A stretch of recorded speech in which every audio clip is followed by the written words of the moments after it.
projet des agropoles constitue, à mes yeux, un signal fort d'un engagement à œuvrer ensemble pour un bien-être commun, ainsi qu'une croissance économique davantage inclusive.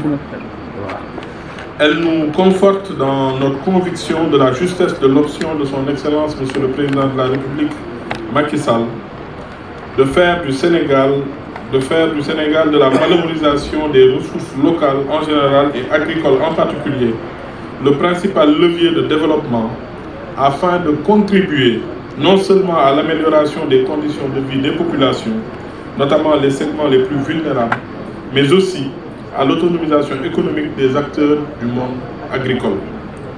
Au regard de la bonne dynamique notée dans le secteur agricole, malgré les défis de taille, l'augmentation de la part de la production agricole transformée constitue un enjeu de taille.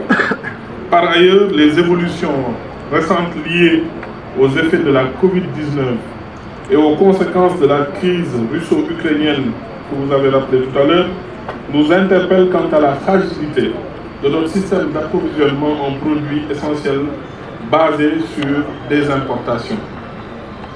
L'énumération des éléments contextuels témoigne de la portée de la vision et des orientations du plan Sénégal émergent.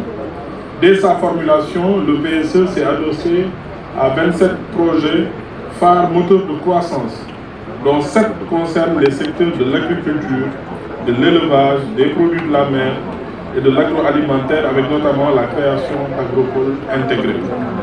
En effet, le projet de création d'agropoles intégrés et compétitifs vise à renforcer la valeur ajoutée des produits agricoles et la réduction de la dépendance aux importations de produits agroalimentaires.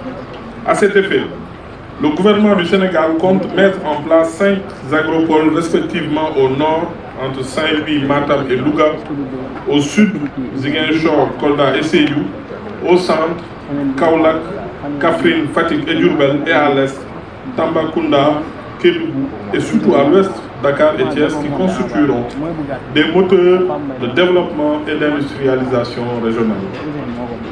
Avec les agropoles, il s'agit d'asseoir les conditions d'une amélioration de l'environnement des investissements, d'une augmentation de l'accès aux services de base, d'une amélioration des pratiques techniques et managériales et d'une augmentation de la plus-value des produits agricoles. Sous ce rapport, l'agriculture et l'agro-industrie constituent des fers de lance de notre renouveau productif. Mesdames et messieurs, pour toutes ces considérations, les agropoles sont une réponse pertinente et viable aux problématiques structurelles de valorisation de nos produits agricoles. Le projet revêt de ce fait une grande importance pour le développement. Mesdames et messieurs, pour toutes ces considérations, les agropoles sont une réponse pertinente et viable aux problématiques structurelles de valorisation de nos produits agricoles. Le projet revêt de ce fait une grande importance pour le développement socio-économique du Sénégal. Aussi, sa structuration technique et financière menée sous la coordination du Bureau opérationnel de suivi du plan Sénégal émergent s'est faite selon une approche innovante de formulation et de planification, dénommée lab ou laboratoire pour répondre à la question d'hier, Monsieur le ministre, qui a permis d'impliquer toutes les parties prenantes dès les premiers jours de la conception de ce projet. L'objectif visé à travers son organisation est de partager avec les populations et les acteurs locaux les résultats issus du lab, le niveau de mise en œuvre ainsi que les perspectives offertes à l'Agropole Centre.